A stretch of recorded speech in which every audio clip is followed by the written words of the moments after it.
nag-issue na po ng statement si VP Sara na humihiling sa ICC na kailangan na talagang apruban ang interim release ni Tatay Digong sa ibang bansa, hindi po yan sa Pilipinas. No?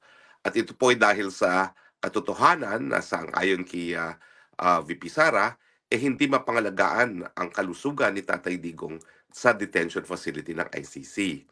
At binanggit niya yung isang okasyon kung saan nakita na walang malay si Tatay Digong at hindi maalagaan pati yung ingrown nail ni Tatay Digong. Na totoo naman, no? Kung talagang kaya nilang alagaan ang kalusugan ng isang nakadetene, dapat hindi na nadidiskubre na unconscious sa sahig ang Tatay Digong. No? At dapat siguro naiwasan yung ganong mga pangyayari.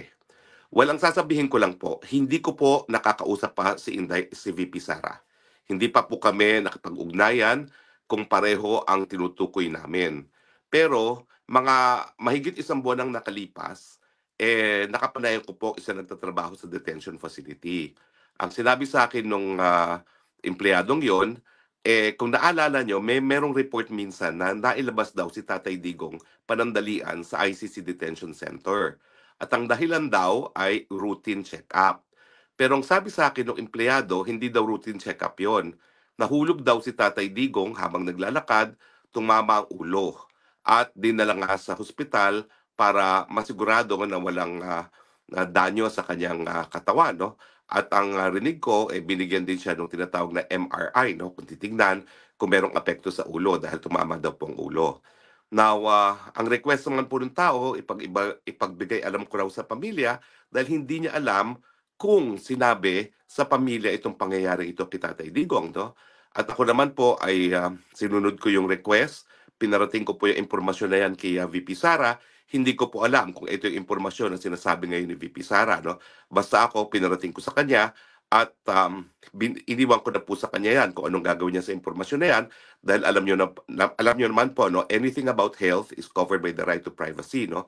So bahala na ang pamilya mag-process ng ganyang impormasyon kasi hindi ko naman alam kung talagang hindi sinabi sa kanila. No? At hindi ko naman tinanong. Basta ako sinabi ko yung impormasyon dahil yan naman yung pinangako ko dun sa informante na nagsabi sa akin. So, ulitin ko po hindi ko alam kung parehong tinutukoy naming okasyon ni BP Sara, pero may ganyang impormasyon po na pinarating sa akin na ang request ay iparating naman kay BP Sara. At bahala na po si Inday Sara, si VP Sara mag-confirm kung kapareho kaming insidenteng sinasabi. No? Pero ang malinaw po talaga, kung talaga nangyari ang insidenteng yan, talaga pong bagamat meron silang clinic dyan sa detention facility, hindi po sapat yung clinic na yan para pangalagaan nga po ang kalusugan ni Tatay Digong. In fact, gaya na aking sinabi sa aking title, mukhang banta po sa kalusugan ni Tatay Digong ang pananatili sa detention facility. No? Now, meron pang sinasabi si VP Sara na ingrown nail man lang, hindi nila maasikaso. Paano pa yung mga seryosong mga medical na pangangailangan ni Tatay Digong?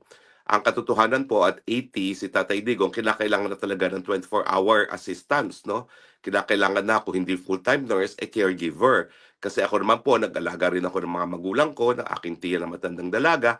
Talaga naman po when they hit 80, meron akong isang midwife na talagang nag-aalaga sa kanila. One at a time lang naman po dahil hindi naman sila sabay-sabay na naging nagkakasakit at nagiging bedridden. Pero lahat po ng inalagaan ko dumaan sa punto talaga na kinakailangan ng full-time caregiver. At yan po siguro ngayon ang hinihingi ni VP Sara doon sa kanyang panawagan na kinakailangan na talagang bigyan siya ng interim release dahil sa interim release, at least makakakuha sila ng full-time caregiver, nurse or midwife, pero yung susubaybay kay Tatay Digong at masisiguro na hindi naman siya matutumba at mawawalan ng malay sa sahig. No? But in any case, sana nga po, pagdasal natin na matuloy na yung interim release. Ang aking paninindigan po ay wala na pong balakid para sa interim release dahil nauna nang nagsabing hukuman na he is unfit to stand trial. If he is already unfit to stand trial, ano pang gagawin niya sa kulungan? No? That would amount naman po to cruel and unusual punishment dahil siya ikukulong na hindi pa napapatunayang nagkakasala. So importante po talaga para mabigyan ng respeto ang karapatang pantao ni Tatay Digong sa kalayaan at yung presumption of innocence na talagang palayain na siya.